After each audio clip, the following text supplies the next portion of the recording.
Problem solving consists of using generic or ad hoc methods, in an orderly manner, for finding solutions to problems. Some of the problem-solving techniques developed and used in artificial intelligence, computer science, engineering, mathematics, or medicine are related to mental problem-solving techniques studied in psychology. Definition: the term problem-solving is used in many disciplines, sometimes with different perspectives, and often with different terminologies. For instance, it is a mental process in psychology and a computerized process in computer science. Problems can also be classified into two different types from which appropriate solutions are to be made. Ill-defined problems are those that do not have clear goals, solution paths, or expected solution. Well-defined problems have specific goals, clearly defined solution paths, and clear expected solutions. These problems also allow for more initial planning than ill-defined problems. Being able to solve problems sometimes involves dealing with pragmatics and semantics. The ability to understand what the goal of the problem is and what rules could be applied represent the key to solving the problem. Sometimes the problem requires some abstract thinking and coming up with a creative solution. Psychology and psychology. Problem solving refers to a state of desire for reaching a definite goal from a present condition that either is not directly moving toward the goal, is far from it, or needs more complex logic for finding a missing description of conditions or steps toward the goal. In psychology, problem solving is the concluding part of a larger process that also includes problem finding and problem shaping. Considered the most complex of all intellectual functions, problem solving has been defined as a higher-order cognitive process that requires the modulation and control of more routine or fundamental skills. Problem solving has two major domains: mathematical problem solving and personal problem solving, where, in the second, some difficulty or barrier is encountered. Further problem solving occurs when moving from a given state to a desired goal state is needed for either living organisms or an artificial intelligence system. While problem solving accompanies the very beginning of human evolution and especially the history of mathematics, the nature of human problem-solving processes and methods has been studied by psychologists over the past 100 years. Methods of studying problem-solving include introspection, behaviorism, simulation, computer modeling, and experiment. Social psychologists have recently distinguished between independent and interdependent problem-solving. Clinical psychology: simple laboratory-based tasks can be useful solving, however, they usually omit the complexity and emotional valence of real-world problems. In clinical psychology, researchers have focused on the role of emotions in problem solving, demonstrating that poor emotional control can disrupt focus on the target task and impede problem resolution. In this conceptualization, human problem solving consists of two related processes: problem orientation, the motivational, attitudinal, affective approach to problematic situations, and problem-solving skills, working with individuals with frontal lobe injuries. Neuropsychologists have discovered that deficits in emotional control and reasoning can be remediated, improving the capacity of injured persons to resolve everyday problems successfully. Cognitive sciences: the early experimental work of the Gestaltists in Germany placed the beginning of problem-solving study. Later this experimental work continued through the 1960s and early 1970s with research conducted on relatively simple laboratory tasks of problem solving. Choosing simple novel tasks was based on the clearly defined optimal solutions and their short time for solving, which made it possible for the researchers to trace participants' steps in problem-solving process. Researchers' underlying assumption was that simple tasks such as the Tower of Hanoi correspond to the main properties of real-world problems, and Thus, the characteristic cognitive processes within participants' attempts to solve simple problems are the same for real-world problems too. Simple problems were used for reasons of convenience and with the expectation that thought generalizations to more complex problems would become possible. Perhaps the best known and most impressive example of this line of research is the work by Alan Newell and Herbert A. Simon. Other experts have shown that the principle of decomposition improves the ability of the problem solver to make good judgment.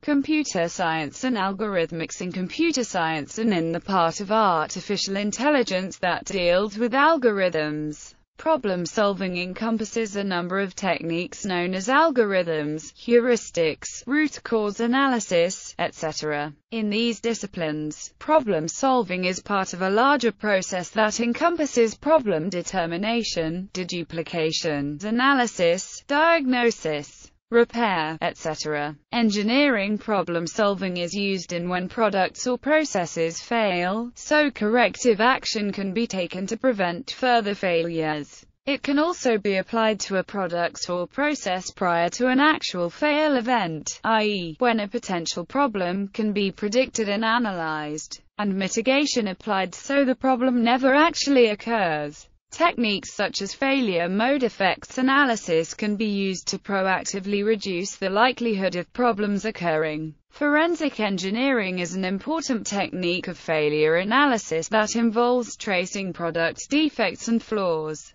Corrective action can then be taken to prevent further failures. Reverse engineering attempts to discover the original problem-solving logic used in developing a product by taking it apart. Other problem-solving tools are linear and non-linear programming, queuing systems, and simulation. Cognitive sciences. Two schools. In cognitive sciences, researchers' realization that problem-solving processes differ across knowledge domains and across levels of expertise, and that, consequently, findings obtained in the laboratory cannot necessarily generalize to problem-solving situations outside the laboratory, has led to an emphasis on real-world problem-solving since the 1990s. This emphasis has been expressed quite differently in North America and Europe, however, whereas North American research has typically concentrated on studying problem-solving in separate, natural knowledge domains. Much of the European research has focused on novel complex problems, and has been performed with computerized scenarios. In Europe, two main approaches have surfaced. One initiated by Donald Broadbent in the United Kingdom and the other one by Dietrich Dorner in Germany.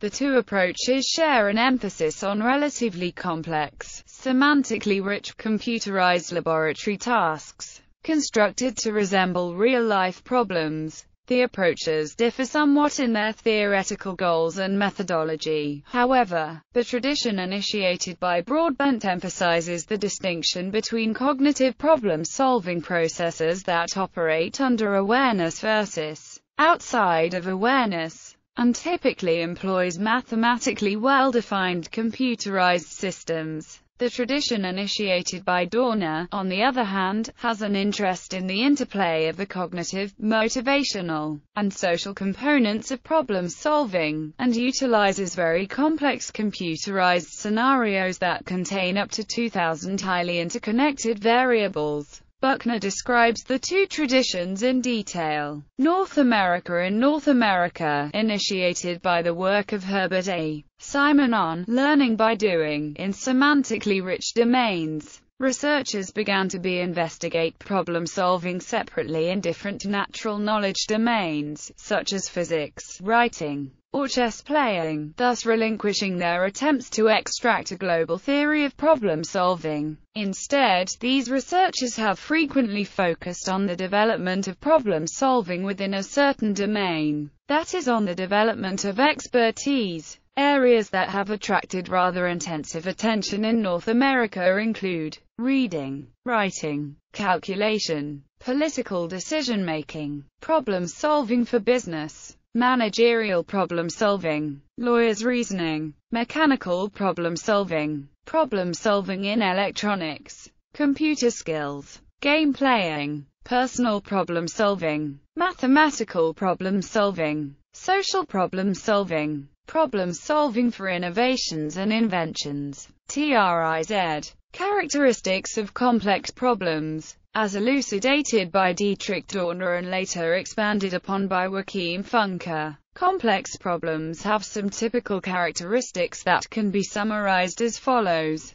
complexity, enumerability, heterogeneity, connectivity, dynamics, temporal constraints, temporal sensitivity, phase effects, dynamic unpredictability, intransparency, commencement, opacity, continuation, opacity, polytelian expressiveness, opposition, transience. The resolution of complex problems requires a direct attack on each of these characteristics that are encountered. Problem-solving strategies. Problem-solving are the steps that one would use to find the problem that are in the way to getting to one's own goal. Some would refer to this as the problem-solving cycle. In this cycle, one will recognize the problem, define the problem, develop a strategy to fix the problem, organize the knowledge of the problem cycle, figure out the resources at the user's disposal, monitor one's progress, and evaluate the solution for accuracy. Although called a cycle, one does not have to do each step in order to fix the problem. In fact, those who don't are usually better at problem solving. The reason it is called a cycle is that once one is completed with a problem, another usually will pop up. Blanchard Fields looks at problem solving from one of two facets. The first, looking at those problems that only have one solution, which are grounded in psychometric intelligence. The other that is socio-emotional in nature and are unpredictable, with answers that are constantly changing. The following techniques are usually called problem-solving strategies: abstraction, solving the problem in a model of the system before applying it to the real system; analogy, using a solution that solves an analogous problem; brainstorming, suggesting a large number of solutions or ideas and combining and developing them until an optimum solution is found; divide and conquer, breaking down a large, complex problem into smaller, solvable problems; hypothesis testing, assuming a possible explanation to the problem and trying to prove the assumption;